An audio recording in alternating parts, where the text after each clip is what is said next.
Nak ajar kepada kita, kita tinggi setara mana, maka tak tinggi sebenarnya kita kalau kita tak ada adab.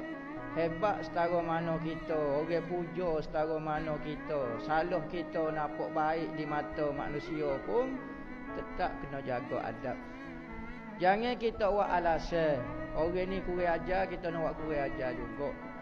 Orang tu ikut dia lah, dia nak buat apa dia. Kita kena jaga diri kita. Jaga diri kita, Allah Ta'ala akan nilai. Jadi adab ni kena jaga. Setara mana kita tinggi, setara mana pun kena jaga adab. Sebab itulah Nabi royak benda yang paling berat ditimbangi Allah adalah perangai juru, adab. Kerana ilmu ni tak semua orang boleh.